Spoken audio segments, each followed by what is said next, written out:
Right now, you're mid-scroll, thumb moving, eyes glazed. 15 minutes gone and you don't remember a single video. You tell yourself you'll stop after this one. You don't. But here's the strange part. Nothing you're looking at is actually food, danger, or a mate. It's pixels. So why does your brain treat it like the most important thing in the world? The answer isn't about apps. It's about something that lived inside your skull long before screens existed. Let's go back about 2 million years. Your ancestors were foragers, which meant their entire survival depended on one skill: finding things. Not knowing where things were, finding them, constantly, with no guarantee of success. A patch of berries here, a termite mound there, maybe a carcass, a lion left behind. The world was information scarce and reward unpredictable. You didn't know if today's search would pay off. And that uncertainty is the key to everything. In the 1930s, a psychologist named B.F. Skinner ran an experiment that decades later would explain exactly why you can't put your phone down. He put pigeons in a box with a lever. Press it, sometimes food came out, but not every time. Sometimes nothing. Sometimes food on the very next press. Skinner varied the pattern randomly, and something happened that nobody expected. The pigeons pressed the lever far more obsessively when the reward was random than when it was guaranteed every time. Predictable reward, they got bored. Unpredictable reward, they couldn't stop. This is called a variable ratio reward schedule, and it turns out it's one of the most powerful behavioral hooks ever discovered. Slot machines run on it, and so does every scrolling feed you've ever used. Here's why your brain falls for it so hard. Deep in your midbrain sits a cluster of neurons that release dopamine. And for decades, people assumed dopamine was the pleasure chemical. It's not. In the 1990s, neuroscientist Wolfram Schultz ran an experiment on monkeys that changed how we understand this system. He gave monkeys a juice reward paired with a signal light. At first, dopamine spiked when the juice arrived. But after the monkeys learned the pattern, something shifted. The dopamine spike moved. It stopped firing at the reward and started firing at the anticipation, the light before the juice. Dopamine wasn't about the reward at all. It was about the search. This is the mechanism your ancestors survived on. Dopamine wasn't rewarding you for eating the berries. It was rewarding you for looking for them.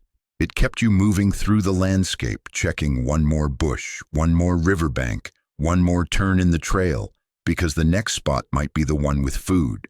An organism that gave up searching too early starved. An organism that kept checking even when most checks failed, survived. And when Schultz introduced randomness into the reward, sometimes juice, sometimes nothing, the dopamine response didn't drop. It spiked even higher during the anticipation phase. Uncertainty amplifies the drive to search. Your brain doesn't crave the reward. It craves not knowing if the reward is coming. Now hold that thought and look at your phone. Every pull to refresh is a lever press. Every scroll is a search through unknown terrain. Sometimes the next post is boring. Sometimes it's the funniest thing you've seen all week. You don't know which, and that not knowing is precisely what Skinner's pigeons and Schultz's monkeys were wired to chase. Engineers didn't invent a new drug. They found the oldest button in the human brain, the one built for scanning a savannah for berries. And they wired it to an infinite feed. There's a deeper layer to this, and it involves something else your ancestors couldn't survive without: other people. For 300,000 years, humans lived in camps of 25 to 30 people, and your survival depended on knowing everything about them. Who was angry, with whom? Who might share meat? Who was a threat? Anthropologists studying groups like the Kalahari Bushmen have found that people can spend hours a day just talking about each other. Not idle gossip, but essential social tracking. Your brain evolved to crave social information the same way it craved food. because in a small group, missing a shift in status or alliance could get you cast out, and being cast out could get you killed. Now think about what a feed actually is. It's not berries, it's people.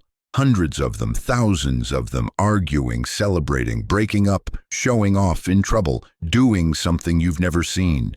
Your social tracking circuitry, built for a camp of 30, is now processing input from a species of 8 billion. It cannot tell the difference between your cousin's wedding photo and a stranger's viral meltdown on the other side of the planet. To your brain, it's all the same signal. Something happened to someone, pay attention.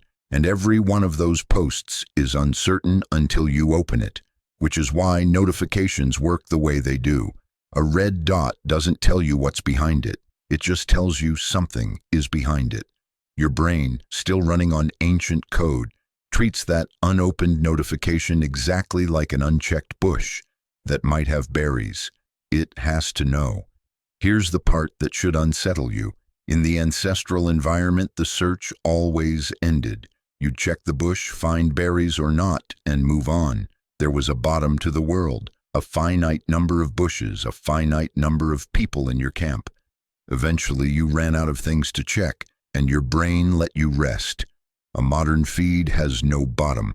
There is always one more post. The search never resolves, which means the ancient circuitry that was built to eventually satisfy itself never gets to switch off. You're not weak-willed. You're a forager whose landscape stopped having an edge. So when you put your phone down at midnight, chest a little tight, telling yourself you'll stop tomorrow, that's not a character flaw. That's 2 million years of survival programming, still running, still searching, still convinced that the next scroll might be the one with the berries.